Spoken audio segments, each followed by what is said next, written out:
그 얼굴을 이렇게 당겨서 뭔가 올라가면 피부가 훨씬 더 좋아지는 것 같다, 또 훨씬 젊어 보이는 것 같다, 그러시면 계열을 선택하시면 되고, 피부가 점점 푸석푸석해지고 탄력이 떨어지는 느낌이다, 그러면 계열의 기구를 선택하시면 됩니다. 원장님, 저 이제 30대 무렵에 들어서 그런지 피부 탄력도 점점 처지고 이제 급격하게 좀 까칠해지더라고요. 보통 이럴 때 가장 많이 하는 시술이 뭐가 있을까요? 30대가 되면 수술을 하기는 당연히 좀 부담스러울 거고, 뭔가 주사를 맞는 이제 주사제가 있고, 다음에 가장 인기가 많은 장비들, 이제 울세라, 써마지 이런 계열의 어떤 그 장비들이 많이 나와 있어서 이제 그걸 가장 많이 하시는 것 같습니다. 모르는 분들을 위해서 조금 기초적인 원리도 쉽게 설명해 줄 수 있을까요? 사실 제가 이번 영상 전에 피부과 선생님들이 이제 촬영한 영상들을 쭉 한번 봤는데, 그 영상을 보고 이제 사실 완벽히 이해하기도 힘들고, 그 다음에 그걸 보고 뭐 판단을 할 수는 없어요. 근데 대략적으로 이제 그래도 선택에 어떤 그 도움이 되기 위해서 제가 설명을 드리면, 울세라 계열의 이제 제품들은 뭐냐면, 우리가 나이가 들면서 피부가 처지는 것 같다, 그래서 성형외과를 가면 이제 리프팅을 하라, 이 리프팅 수술을 하라고 이제 권하는 얼굴이 있겠죠. 그러니까 이렇게 얼굴을 당겨보면 이제 젊어 보인다, 그런 식의 이제 얘기를 듣는 분들은 일단 울세라가 우선인 것 같고요. 그 다음에 피부가 점점 뭐 탄력이 떨어진다, 이제 이런 느낌은 써마지가 우선인 것 같습니다. 이런 장비들은 수술에 비해서 역사가 길지는 않거든요.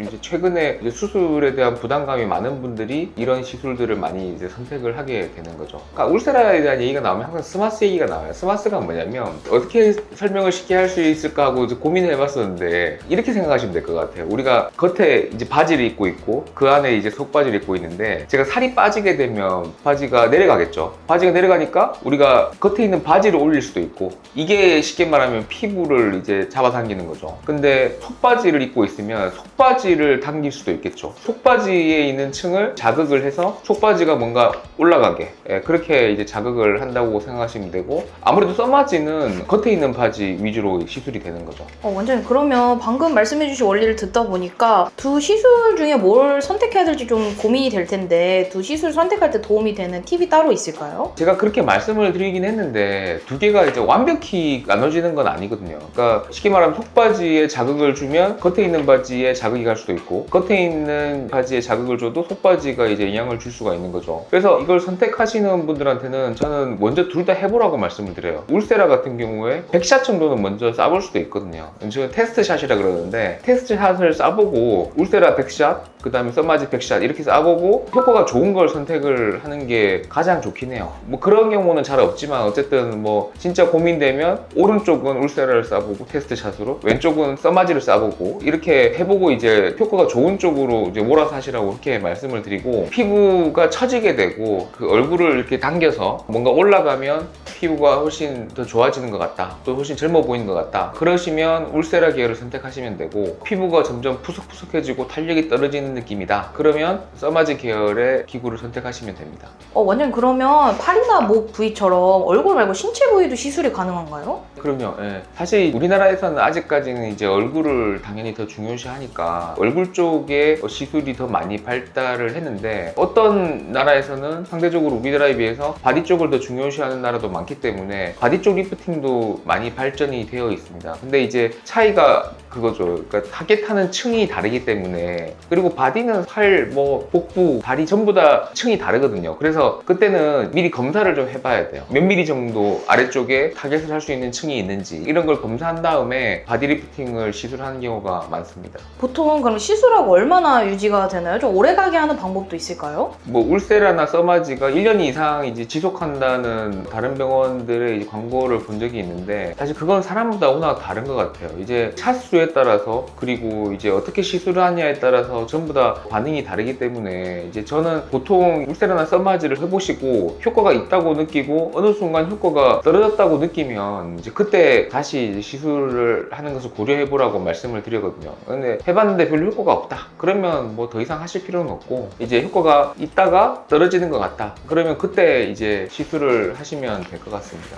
저도 처음에는 저는 주로 이제 수술을 하는 사람이니까 이런 울세라나 써마지 계열의 이제 장비들이 무슨 효과가 있냐. 왜냐면 수술보다는 드라마틱하지가 않기 때문에, 그리고 계속 꾸준히 이제 해줘야 되는 거니까 무슨 효과가 있나 싶었는데, 지나고 나서 보니까 확실히 이걸로 관리를 해주신 분들이 훨씬 젊어 보이는 느낌이 있어서 저도 지금은 적극적으로 권하고 있습니다. 그리고 기계들 효과를 극대화시키기 위해서, 또는 이제 효과가 뭐 오래 지속되게 하기 위해서 하는 건 사실 우리가 다 알고 있는 얘기들이에요. 뭐 흡연은 당연히 안 좋을 거고, 뭐 생활 습관에서 자외선을 차단시키기 위해서 선크림을 열심히 바르시고, 수분 섭취 이런 부분들은 이제 우리가 다 아는 내용들이니까 꾸준히 이제 실천하기가 힘들죠, 사실. 예.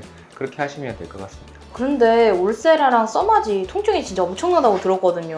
혹시 수면 마취도 가능한가요? 수면 마취를 더 많이 하시는 것 같아요. 저도 헬스샷을 받아보니까 이건 도저히 참으면서 할 정도가 아닌 것 같아요. 이게 그 시술하는 사람 입장에서도 환자가 통증을 참고 있다고 느끼게 되면 그 에너지 출력을 낮추거나 아니면 빨리빨리 진행을 해야 된다는 뭔가 부담감이 좀 있거든요. 그래서 편하게 받으시려면 이건 이제 수면 마취를 하시는 게 좋지 않을까. 그리고 억지로 이제 뭔가 통증을 참고 받았다고 해도 그 다음에 또 하기는 굉장히 부담스럽거든요. 그 아팠던 기억이 있기 때문에 저는 이 시술은 수면 마취를 하는 걸 더 권합니다.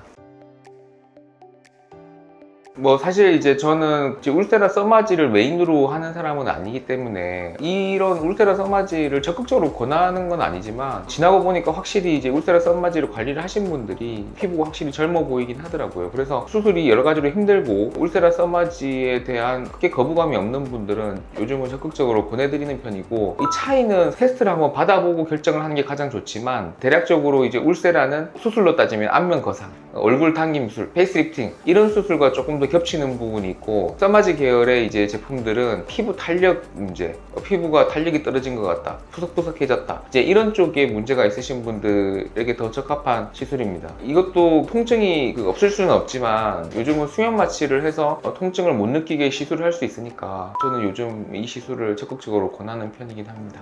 감사합니다.